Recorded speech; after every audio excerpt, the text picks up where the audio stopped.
आसानी के लिए, ताकि लोग उस दिन पहुंच सकें, फातिहा के तारीख मुकर्रर कर देना, दिन मुकर्रर कर देना, ये जायज़ है। बुखारी शरीफ के हदीस में है कि हुजूर सल्लल्लाहु अलैहि वसल्लम दिन मुकर्रर करके लोगों को वाज किया करते थे। औरतों ने एक मरतबा अर्ज़ की, या रसूलल्लाह, मर्द आपसे फ़ायदा उठाते हैं, आपके पास हाजिर होते हैं, आपका आवाज़ सुनते हैं, हमारे लिए भी कोई दिन मुकर्रर कर दीजिए। सरकार ने उनके लिए एक दिन मुकर्रर कर दिया, हफ्ते में एक रोज़ मुकर्रर कर दिया था, और उस रोज़ सरकार अलैहिस्सलाम औरतों के पास जा करके उनको वाज किया करते थे। तो जब सरकार अलैहिस्सलाम ने आसानी के लिए वाज के लिए दिन मुकर्रर कर दिया, तारीख मुकर्रर कर दिया, तो हम लोग भी वाज के लिए, जलसे के लिए दिन और तारीख मुकर्रर कर सकते हैं, फातिहा के लिए दिन और तारीख मुकर्रर कर सकते हैं। ये जायज़ और दुरुस्त है, इसमें कोई हर्ज नहीं है। ये बुखारी शरीफ की हदीस से साबित है।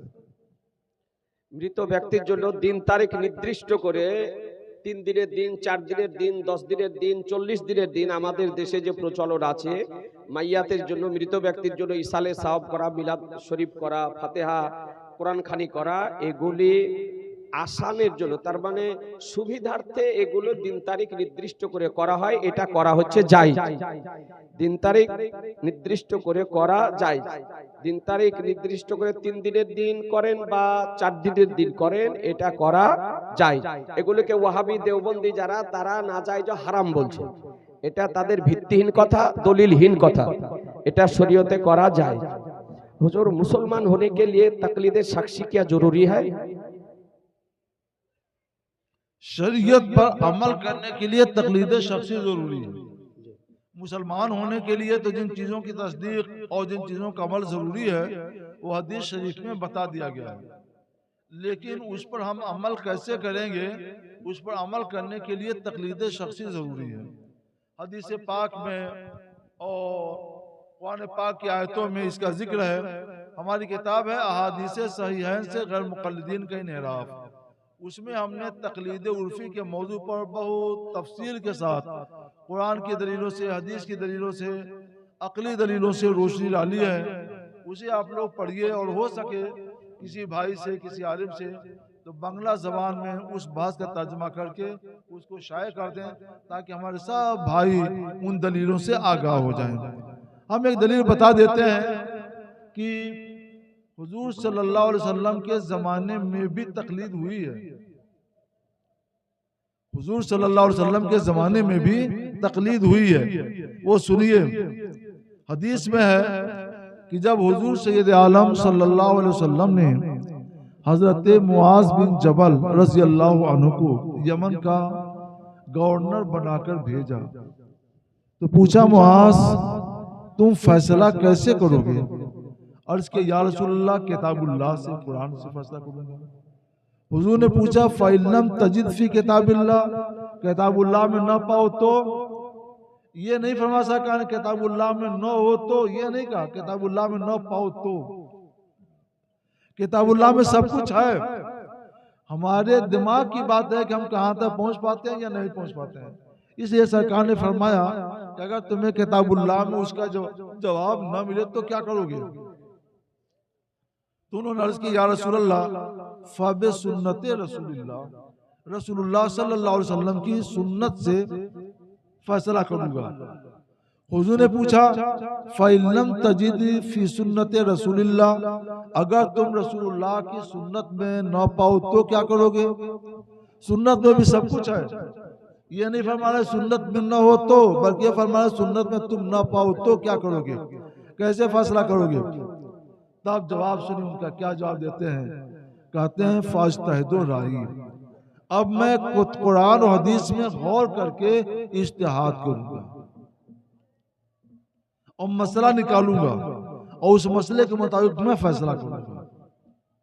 तो हुजूर सल्लल्लाहु अलैहि वसल्लम ने फरमाया, खुश होकर, तमाम तारीफ अल्लाह के लिए है कि उसने रसूल के बनाए हुए गवर्नर को हक बात की तौफीक अता फरमाई, जिससे अल्लाह राजी है, अल्लाह के रसूल राजी हैं। अब सुनिए आप, जो मुज्तहिद, फ़क़ीह मुज्तहिद कुरान और हदीस में गौर करके जो मसले निकालता है, उसी मसले को मानने और उस पर अमल करने का नाम तकलीद है।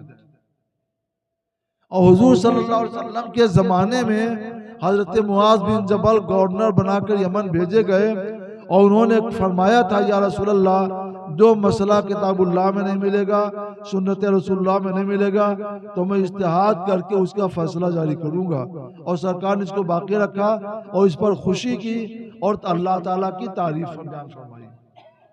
इससे ये मालूम हुआ कि उन्होंने सरकार के ज़माने में अहद रिसालत में अपने गवर्नरी के ज़माने में यमन में इज्तिहाद से जो फैसला किया, सरकार ने इजाज़त दे दी, तुम उस पर फैसला कर सकते हो।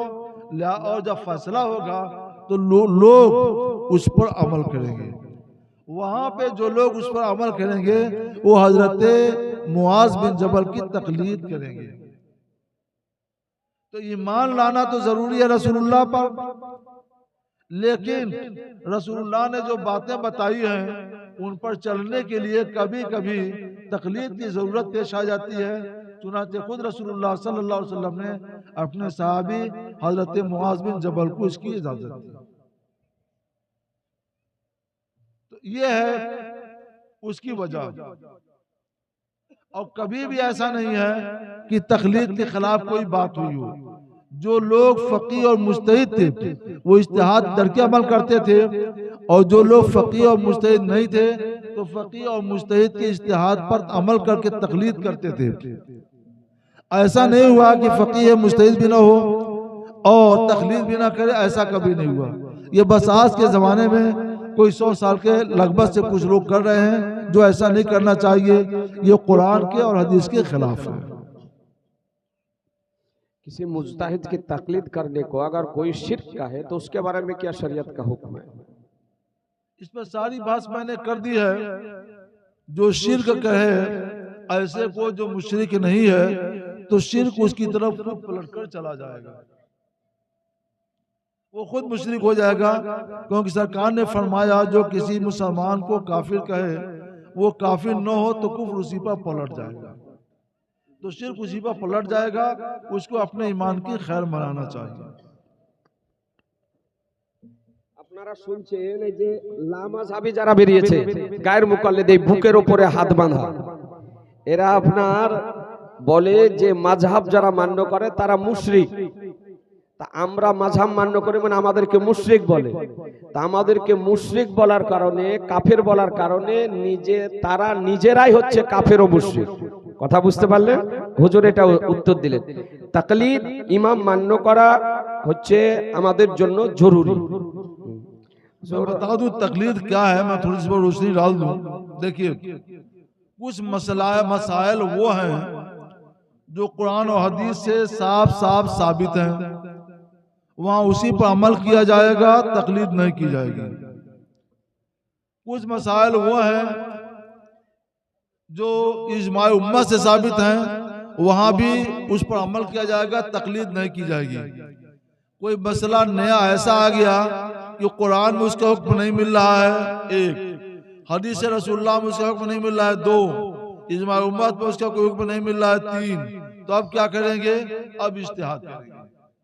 मुज्तहिद इज्तिहाद है कि जो बताएगा उस पर अमल करेंगे। इसी का नाम तकलीद है, और ये तकलीद रसूलुल्लाह के जमाने से ही होती आई है, आज भी है और होती रहेगी। हुजूर, उजड़िया और बट खाना कैसा है? ओझड़ी और बट, देखिए, जो बड़े जानवर होते हैं उनकी ओझड़ी में कई तहें होती हैं, बता कई परत होते हैं, उसी में गलाजत रहती है। तो जिस तह में गलाजत होती है उसको उस तह को छोड़ाकर अलग कर दिया जाए, तो जो नीचे वाली तह है वो खाली गोश्त है, उसी को बट कहते हैं। तो बट खाना जायज है।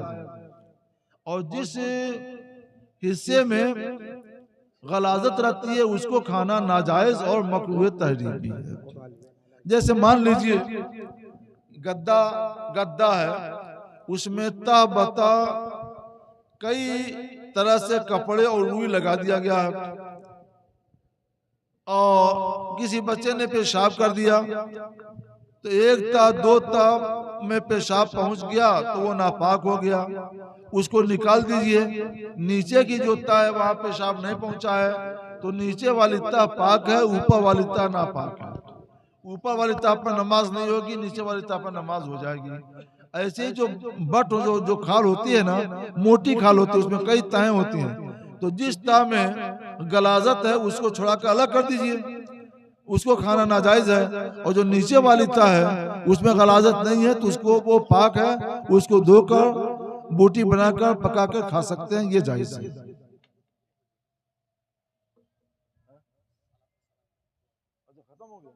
माशाअल्लाह, अल्हम्दुलिल्लाह। ये एक जमाने से ये चल रहा है, पहली बार है कि सवाल खत्म हो गया।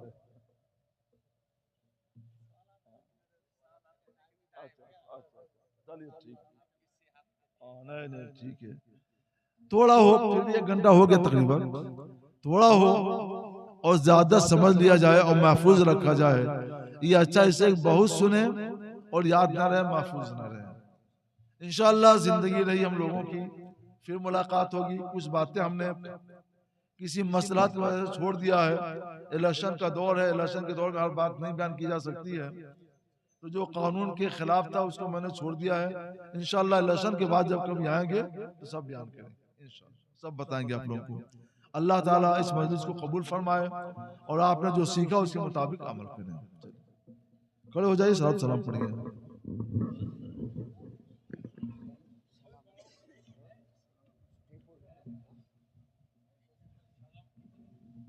या नबी सलाम अलैका।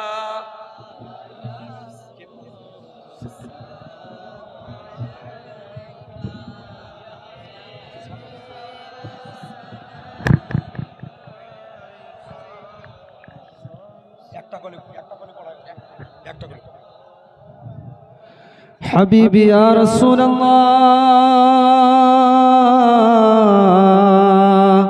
आपका तशरीफ लाना वक्त भी कितना सुहाना, जगमगा उठा जमाना, हूरे गाती थी तराना।